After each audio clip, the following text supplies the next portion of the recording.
I was just here in her backyard, and she's like, do you want to talk about the movie? And I was like, yeah, let's do it. You look like you like Captain America.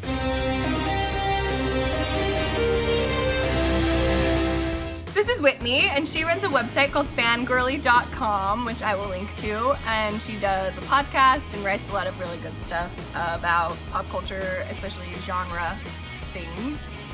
So she is an authority, to be sure, and definitely has some weight behind her opinion.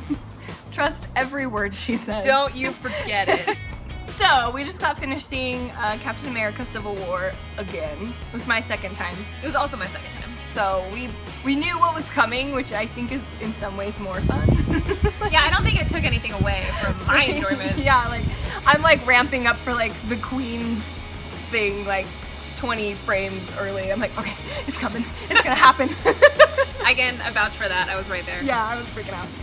We wanted to have a discussion about it that didn't fall into the category of Team Cap or Team Iron Man, because I think we pretty much all have exhausted that to the point of boredom. I wanted to talk about who has kind of the most heroic personal arc in the story,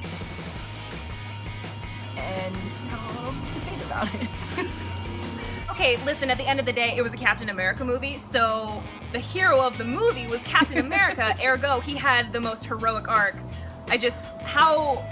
I'm making the argument that the most heroic person in the movie was T'Challa, and it's not just because I have an insanely massive crush on Chadwick Boseman now. It's partially that. But I think like it could be argued that it was like really condensed. He went from like vengeance to like nobility. But really you saw quickly. the progression of it. But I don't know, like I never got the feeling that he took a side. Like he was kind of always doing his own thing and had his own agenda. That's kind of true. Which doesn't make it less heroic. I think with Captain America, I didn't ever feel like what he was doing was that heroic because it felt really personal. But this is the first time where that's happened. Like, well, when you look at his entire story, right? Yeah. He's always like either been fighting Nazis or, you know, he's been like uncovering corrupt, covert spy organizations and stuff like that. So like this is the first time where he's ever gotten Thursday night. Yeah. He acts like it's this big deal. He's just a man, ladies and gentlemen. But like, I think this is the first time where he's ever gotten to like act of his own accord, and so I think like it was still heroic. Like he was still defending the people that he loved. Yeah. The person that he loves. Yeah.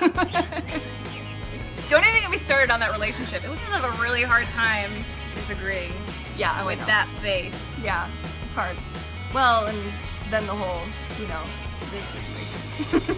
Oh, that was my favorite moment in the movie when he's trying to stop the helicopter and he deliberately made it harder on himself. So he could show off. So he could show off just the sheer magnitude of his biceps. I think it's that several points, that being one of them, we just burst into giggles, and I'm just like, all the people. Sorry, theater. You know what? I think we were just getting back at that girl who was sitting next to me who would not stop popping her gum the whole time. Seriously, theater etiquette, people. Shut up.